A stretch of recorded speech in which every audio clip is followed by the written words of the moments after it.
Hi hello welcome back to the Soumya's life line.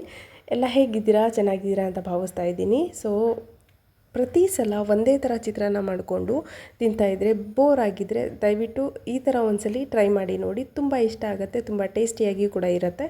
ಮೊದಲಿಗೆ ನಾನಿಲ್ಲಿ ಶೇಂಗಾನ ಒಂದು ಬೇರೆ ಬಾಣಲೆಯಲ್ಲಿ ಅದನ್ನು ಹುರ್ಕೊಂಡು ನೀಟಾಗಿ ಫ್ರೈ ಮಾಡಿಕೊಂಡು ಬ್ರೌನಿಷ್ ಬರೋ ಥರ, ಹಾಗೆ ನಾವು ಅದನ್ನು ಎತ್ಕೊಂಡಾಗ ಸ್ವಲ್ಪ ಖಡಕ್ಕಾಗಿ ಕ್ರಿಸ್ಪಿ ಆಗಿರೋ ಸೌಂಡ್ ಬಂದು ಅದನ್ನು ನೀಟಾಗಿ ಫ್ರೈ ಮಾಡ್ಕೊಳ್ಳಿ. ಇನ್ನೊಂದು ಬಾಣಲಿಲಿ ಕಡಲೆಕಾಳು ಜೊತೆಗೆ ಸಾಸಿವೆ, ಜೀರಿಗೆ ಮತ್ತು ಮೆಣಸಿನ್ಕಾಯಿನ ಹಾಕ್ಕೊಂಡು ನೀಟಾಗಿ ಫ್ರೈ ಮಾಡ್ಕೊತಾ ಇದ್ದೀನಿ. ಸೊ ಇದೆಲ್ಲ ನೀಟಾಗಿ ಫ್ರೈ ಆಗಬೇಕು, ಯಾಕಂದರೆ ಆಲ್ಮೋಸ್ಟ್ ಈರುಳ್ಳಿ ಬೇಯೋದಕ್ಕೆ ಅಂತ ಸ್ವಲ್ಪ ಟೈಮ್ ಬೇಕಾಗುತ್ತೆ. ಇದರಲ್ಲಿ ಇದು ತುಂಬ ಮೆತ್ತಗಾಗ್ಬಿಡುತ್ತೆ. ಹಾಗೆ ಮೊದಲಿಗೆ ಹಾಕಿದಾಗ ಇದನ್ನು ಸ್ವಲ್ಪ ನೀಟಾಗಿ ಫ್ರೈ ಮಾಡ್ಕೊಳ್ಳಿ. ಸೊ ಇಲ್ಲಿ ನಾನು ಮೆಣಸಿನ್ಕಾಯಿನ ನಿಮಗೆ ತೋರಿಸ್ತಾ ಇದ್ದೀನಿ. ಮೇಲ್ಗಡೆ ಸಿಪ್ಪೆ ಏನಿದೆ ಅದು ವೈಟಿಶ್ ಸ್ವಲ್ಪ ಶೇಡ್ ಆಗಿರೋ ಥರ ನೀಟಾಗಿ ಫ್ರೈ ಮಾಡ್ಕೊಳ್ಳಿ. ಚಿತ್ರಾನ್ನ ತಿನ್ನಬೇಕಾದ್ರೆ ನಿಮಗೆ ಮೆಣಸಿನ್ಕಾಯಿನೂ ಕೂಡ ನೀಟಾಗಿ ಮಿಕ್ಸ್ ಮಾಡ್ಕೊಂಡು ತಿನ್ಬೋದು. ಸೊ ನೆಕ್ಸ್ಟು ಸ್ವಲ್ಪ ಕರ್ಬೇವಿನ ಸೊಪ್ಪು. ಈಗ ನಾನು ಈರುಳ್ಳಿ ಹಾಕ್ತಾಯಿದ್ದೀನಿ. ಈರುಳ್ಳಿ ಸ್ವಲ್ಪ ಸ್ಲೈಸಾಗಿ ಅಂದರೆ ಉದ್ದನಾಗಿ ಕಟ್ ಮಾಡ್ಕೊಳ್ಳಿ. ಜೊತೆಗೆ ಸ್ವಲ್ಪ ತೀರಾ ಜಾಸ್ತಿ ಬೇಡ, ಸ್ವಲ್ಪ ಅರಿಶಿನ ಪುಡಿ ಹಾಕ್ಕೊಳ್ಳಿ. ನಾನು ಇದು ಹೋಮ್ ಮೇಡ್ ಅರಿಶಿನ ಪುಡಿ ಆಗಿರೋದ್ರಿಂದ ತುಂಬ ಯೆಲ್ಲೋಯಿಶ್ ಆಗುತ್ತೆ. ಜೊತೆಗೆ ಅದಕ್ಕೆ ನಾನು ಸ್ವಲ್ಪನೇ ಅದನ್ನು ಯೂಸ್ ಮಾಡ್ತಾಯಿದ್ದೀನಿ. ಇದಕ್ಕೆ ಅರಿಶಿನ ಪುಡಿ ಯೂಸ್ ಮಾಡಲಿಲ್ಲ ಅಂದರೂ ಕೂಡ ತುಂಬ ಟೇಸ್ಟಿಯಾಗಿರುತ್ತೆ. ಆಲ್ಮೋಸ್ಟ್ ಒಂಥರ ಹೋಟೆಲ್ ಸ್ಟೈಲ್ ಆಗಿರ್ಬೋದು, ಅಥವಾ ನಾವು ಸ್ಟ್ರೀಟ್ ಫುಡ್ಡಲ್ಲೆಲ್ಲ ತಿಂತೀವಲ್ವ ಆ ಥರ ಟೇಸ್ಟಲ್ಲಿ ಇದನ್ನು ನಾವು ಮಾಡ್ಕೊಳ್ಳೋದು. ಸೊ ನೆಕ್ಸ್ಟ್ ಇಲ್ಲಿ ಈ ಇಂಪಾರ್ಟೆಂಟ್ ಮ್ಯಾಟರ್ ಅಂತ ಹೇಳಿದರೆ, ಈರುಳ್ಳಿನ ನಾವು ನೀಟಾಗಿ ಬೇಯೋದಕ್ಕೆ ಇಟ್ಕೋಬೇಕು. ಜೊತೆಗೆ ಈರುಳ್ಳಿ ಹಾಕ್ತಾ ಅದನ್ನು ಬೇಯಬೇಕು, ಇನ್ನೊಂದು ಸ್ವಲ್ಪ ಹೆಲ್ಪ್ ಆಗಬೇಕು ಅಂತ ಹೇಳಿದ್ರೆ ಇಲ್ಲಿ ಮೇಲಿಂದ ಸ್ವಲ್ಪ ಉಪ್ಪು ಹಾಕ್ಕೊಂಡು ರುಚಿಗೆ ತಕ್ಕಷ್ಟು, ನಮಗೆ ಚಿತ್ರಾನ್ನಕ್ಕೆ ಎಷ್ಟು ಬೇಕೋ ಅಷ್ಟು ರುಚಿಗೆ ತಕ್ಕಷ್ಟು ಉಪ್ಪನ್ನ ಈರುಳ್ಳಿ ಹಾಕಿ ಒಂದು 2-3 ನಿಮಿಷ ಆದಮೇಲೆ ಹಾಕ್ಕೊಂಡ್ರೆ ಈರುಳ್ಳಿ ಬೇಯೋದಕ್ಕೆ ಇದು ಹೆಲ್ಪ್ ಆಗುತ್ತೆ. ಸೊ ಈ ಚಿತ್ರಾನ್ನದಲ್ಲಿ ಸ್ಪೆಷಲಾಗಿ ನಾನು ಟೊಮ್ಯಾಟೊ ಯೂಸ್ ಮಾಡ್ತಾ ಇಲ್ಲ, ನೀವು ಕೂಡ ಟೊಮ್ಯಾಟೊ ಯೂಸ್ ಮಾಡಬೇಡಿ. ಇನ್ನು ಈ ಚಿತ್ರಾನ್ನ ಸ್ಪೆಷಾಲಿಟಿ ಅಂತ ಹೇಳಿದರೆ, ನಾನು ಇಲ್ಲಿ ಇದು ಚಿತ್ರಾನ್ನ ಅಂತಲೂ ಹೇಳ್ಬೋದು, ಲೆಮನ್ ರೈಸ್ ಅಂತಲೂ ಹೇಳ್ಬೋದು.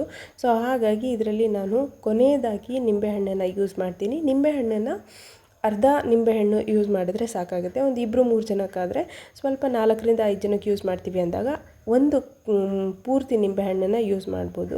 ಸೊ ಇಲ್ಲಿ ಇಂಪಾರ್ಟೆಂಟಾಗಿ ನಾನು ಹೇಳಿದ ಥರ ಈರುಳ್ಳಿ ನೀಟಾಗಿ ಫ್ರೈ ಕೂಡ ಆಗಬೇಕು, ನೀಟಾಗಿ ಬೇಯಬೇಕು, ಆವಾಗಲೇ ಈ ಚಿತ್ರಾನ್ನದ ಟೇಸ್ಟ್ ಬರೋದು.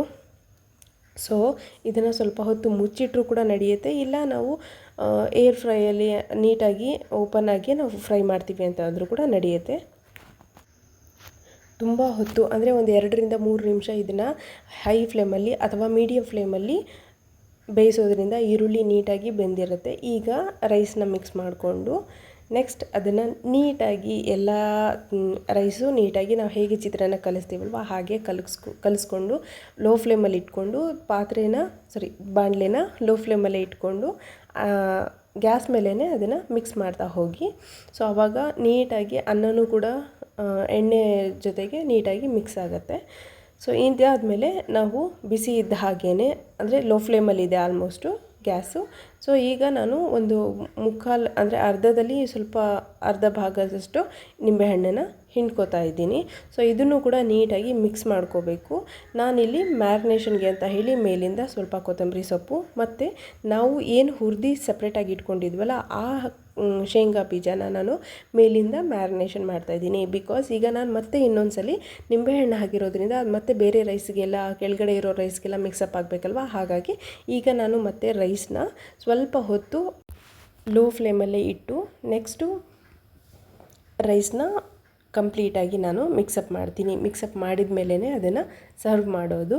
ಸೊ ನೀವು ಕೂಡ ಮನೆಯಲ್ಲಿ ಒಂದ್ಸಲ ಇದನ್ನು ಟ್ರೈ ಮಾಡಿ ನೋಡಿ, ತುಂಬ ಚೆನ್ನಾಗಿರುತ್ತೆ, ಟೇಸ್ಟು ತುಂಬ ಸಖತ್ತಾಗಿರುತ್ತೆ. ಜೊತೆಗೆ ಸ್ವಲ್ಪ ಶೇಂಗಾ ಚಟ್ನಿ ಅಥವಾ ನಾವು ಮಾಮೂಲಿಯಾಗಿ ಮಾಡ್ತೀವಲ್ಲ ಕೊಬ್ಬರಿ ಚಟ್ನಿನ ಯೂಸ್ ಮಾಡಿದ್ರೆ ಪಕ್ಕಾ ಸ್ಟ್ರೀಟ್ ಸ್ಟೈಲಲ್ಲಿ ನಾವು ಏನು ಚಿತ್ರಾನ್ನ ಟೇಸ್ಟ್ ಮಾಡ್ತೀವಲ್ವ ಹಾಗೆ ಬರುತ್ತೆ. ಸ್ವಲ್ಪ ಡಿಫ್ರೆಂಟಾಗಿರುತ್ತೆ, ತುಂಬ ಟೇಸ್ಟಿಯಾಗಿ ಈಸಿಯಾಗಿ ಫಟಾಫಟ್ ಅಂತ ಅರ್ಲಿ ಮಾರ್ನಿಂಗ್ ಬ್ರೇಕ್ಫಾಸ್ಟ್ಗೆ ಒಂದು ಒಳ್ಳೆ ಟೇಸ್ಟಿಯಾದ ಬ್ರೇಕ್ಫಾಸ್ಟ್ನ, ಅಂದರೆ ಡಿಫ್ರೆಂಟಾಗಿ ಬರೀ ಮಾಮೂಲಿ ಚಿತ್ರಾನ್ನ ತಿಂದು ಬೇಜಾರಾಗಿರೋರು ಈ ಥರನೂ ಒಂದಿನ ಮಾಡ್ಕೊಂಡು ತಿನ್ನಿ. ನಿಜವಾಗ್ಲೂ ನಿಮಗೆ ತುಂಬ ಇಷ್ಟ ಆಗುತ್ತೆ, ಪದೇ ನೀವು ಮಾಡ್ಕೊಂಡು ತಿಂತೀರಾ. So I will promise for that. So ಈಗ ಕಂಪ್ಲೀಟಾಗಿ ನಾನು ಮಿಕ್ಸ್ ಮಾಡಿಕೊಂಡು ಸ್ವಲ್ಪ ಹೊತ್ತು ಲೋ ಫ್ಲೇಮಲ್ಲಿ ಗ್ಯಾಸಲ್ಲಿಟ್ಟು ಈಗ ಚಿತ್ರಾನ್ನ ಒಂದು 2 ಸೆಕೆಂಡಷ್ಟು ಇಡ್ತೀನಿ ಅಷ್ಟೇ ನಾನು.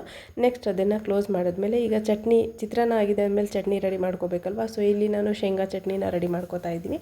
ಶೇಂಗಾ ಚಟ್ನಿಗೆ ನಾನಿಲ್ಲಿ ಸ್ವಲ್ಪ ಕಡಲೆ, ಕೊತ್ತಂಬರಿ, ಆಮೇಲೆ ಸ್ವಲ್ಪ ಹುರಿದಿರುವಂತಹ ಶೇಂಗಾ, ಶುಂಠಿ, ಬೆಳ್ಳುಳ್ಳಿ ಮತ್ತು ಕೊಬ್ಬರಿ, ಸ್ವಲ್ಪ ರುಚಿಗೆ ತಕ್ಕಷ್ಟು ಉಪ್ಪನ್ನು ಯೂಸ್ ಮಾಡಿಕೊಂಡು ಇಲ್ಲಿ ಚಟ್ನಿ ಕೂಡ ರೆಡಿಯಾಗಿದೆ.